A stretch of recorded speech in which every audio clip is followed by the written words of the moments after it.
What are my bangs doing in this? What the heck?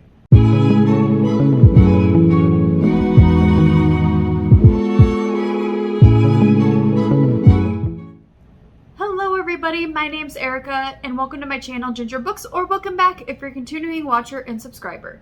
And hi.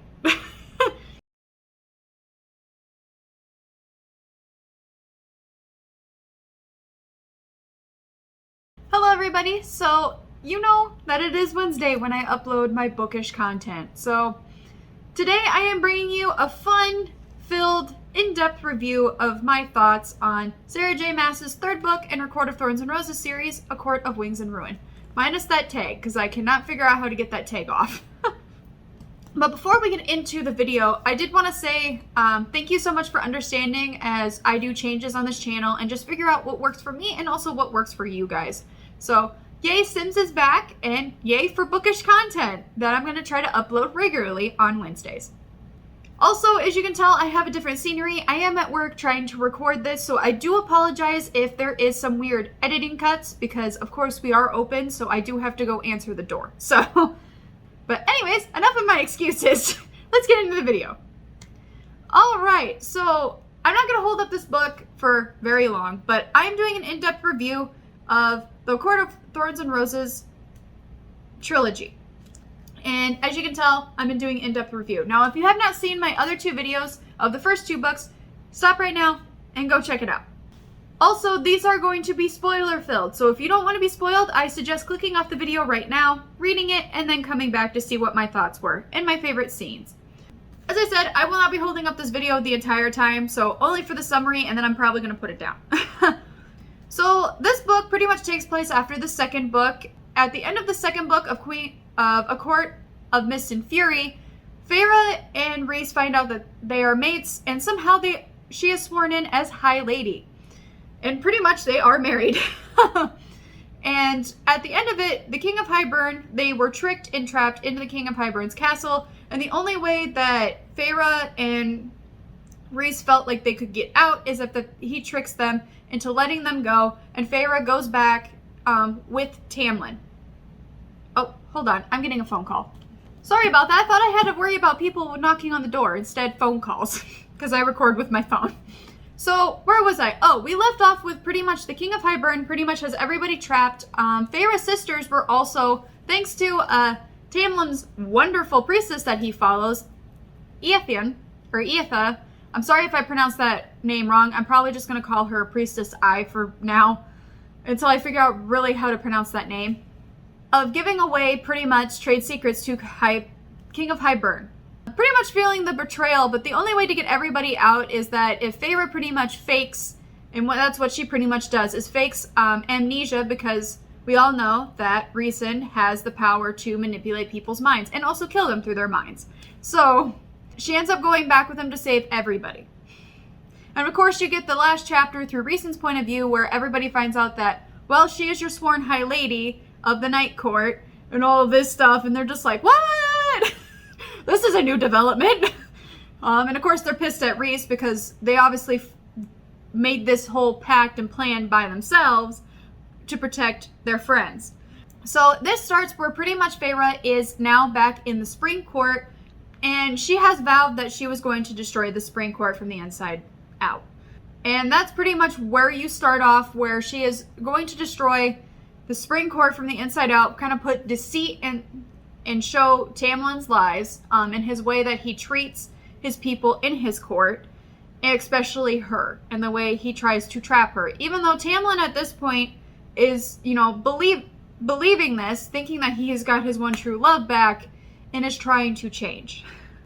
Which we'll get to reasons why I kind of made a face. So, my likes of the book, I had about 3 likes of this book that I really thought it did beautifully, and one of that is how it kind of builds and adds on to what happened at the end of the book. It just doesn't feel like there has been time, even though I'm pretty sure these books were released about a year apart. So it makes you feel like you're just plopped right back in, maybe I think it's been about a couple of months since whatever happened. I'm not 100% sure. Don't quote me on that. I'll have to double check. And it just builds on, and the tension's on, especially with Feyre. The first thing that you pop into is she's painting, or trying to paint, without getting angry and wanting to just wipe out the whole spring court. And she's also been practicing her powers, so she has been getting pretty strong with those. So it's like, Feyre, calm down, simmer down.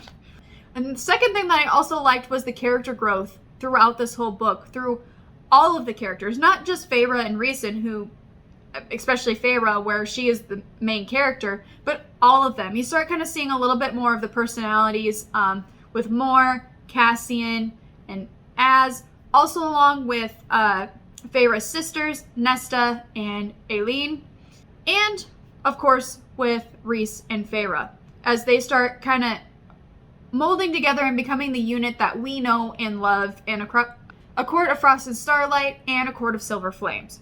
But the biggest character growth, and the reason why I say that, is Feyre, where she's wanting to just tear down the Spring Court, and she pretty much does succeed. But when she starts to realize that maybe her anger was very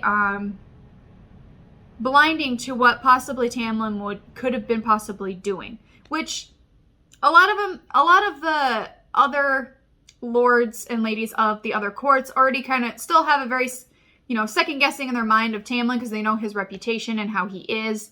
But it's still kind of like that, oh my god, what did I do? I just literally led innocents to slaughter. And for Hybern to find a way into the country, what did I do? And it's that character growth where she finally swallows down her pride and realizes that, you know what?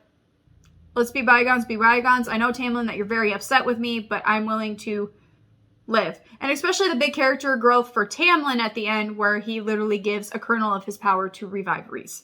Another one is the whole writing process and the way that Sarah J. Maas builds up her into big, huge, plot twists or plot points in her writing. I will forever praise her for that, because it's, especially, where's the biggest one in this book? I'm trying to think. I do apologize. I think the biggest one is at the High Lords meeting, when Tamlin kind of drops all that information down on everybody, and it's just like, oh. And then, of course, the ending where pretty much Hybern's just like, you know what, screw it. He's desperate. I'm going to start attacking. And then the big of, that the good guys are going to win in the end, but it's still like, oh my god, it's a nail biter. Is anybody going to win? And then out of nowhere, Draken and his group shows up. So does Tamlin, and the Summer Court shows up. Or is it the Autumn Court? No, Autumn Court, sorry. Autumn Court shows up, and it's so much tension, so much nail biting. Ugh. Sarah J. Maas, you're just a wonderful writer. I'm sorry if I did confuse you, because I'm trying to remember some really good plot points, but there's so much that's so good that's just popping to my mind. So sorry if I was a little confusing on that last point. I do have a dislike in this book, and a lot of people are going to be upset with me with this, because I know there's huge Rhys and Feyre diehard fans. But I really actually did not like Feyre's actions towards the Spring Court. I understand the reason why it had to happen, because it was character growth.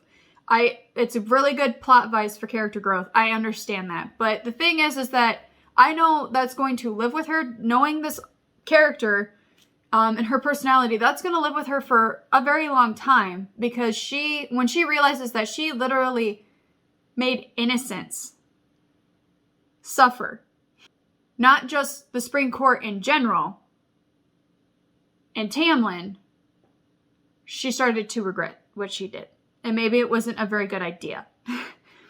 That's why I don't like the beginning. And plus, Tamlin, yes, is he a manipulative and controlling asshole? Absolutely. Did he really deserve what he did? Trying to understand where he was coming from and his trauma in his past. It was a really good wake-up call, but did it really bite all of them in the butt? Yeah.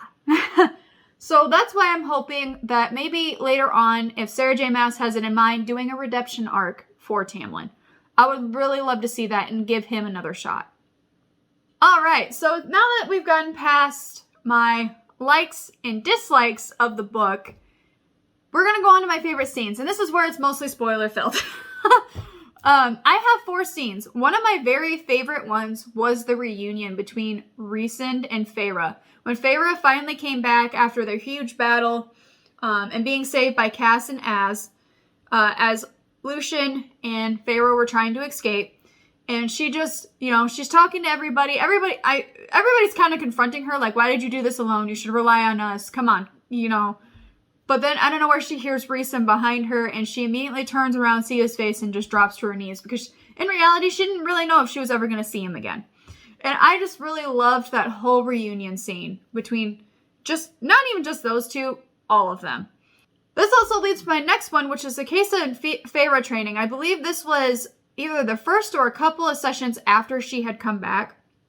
Feyre was very upset and trying to deal with still a lot of trauma that she has experienced. And reason why she doesn't want to paint is because she was afraid of what might come out on those paintings. And so Cass, and you see this wonderful side of Cassian that shows up out of this training, and how much of a big heart, and you start to see how much of a big heart he has for people and how well he communicates with people. And, Feyre was like angry, but Cass was also angry with her too. And they were finally kind of having this weird heart-to-heart moment. And I just loved it so much. For Feyre, for character growth and realizing that, maybe you shouldn't have to go alone. And Cassian, puts it out there. It's like, Rhysand does this to us. Please don't do it to us. You do it to us too. You need to let him learn to know that we all can carry the burden. He doesn't just have to. But of course you learn later on with how Rhysand feels is that he doesn't deserve anybody. So therefore he would literally give his own life for everybody because he feels like that's when he finally would be redeemed and deserved. I don't know. It's weird, but I completely understand where he's going with. There's a car horn. Don't know what that was about. The third scene that I really liked was the High Lords meeting. I always, especially with the way the Lady of the Winter Court and Mor finally reunite, that was such a heartwarming thing, and just how much the other courts have different personalities. You only hear about them throughout when Rhysand is teaching Feyre about these different courts, but actually finally meeting these characters in person and so much representation. There is so much, like with the Lord of the Day Court, he's gay. Or I should say no, I think he's bi. He's bisexual, but he has a man, warrior, lover, and love that representation along with, what is his name? Eros? Is he the one that's in charge of the Sun Court? Is it the Sun Court? I'm so sorry. I'm starting to forget a lot of things. Hold on.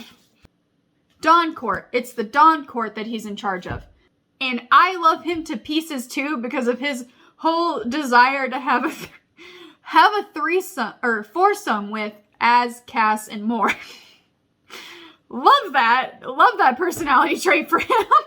And then of course, with the Lord of the Winter Court, something that happened between him and Rhys, but then finally kind of putting it aside and working together, even though there's still tension. And then, of course, his lady, his mate, that he finds out who she is, and they finally get to reunite after being under the mountain. And just all the interactions and having these friends, it was just nice to see. And also them also having the same kind of feeling towards Tamlin that everybody else has.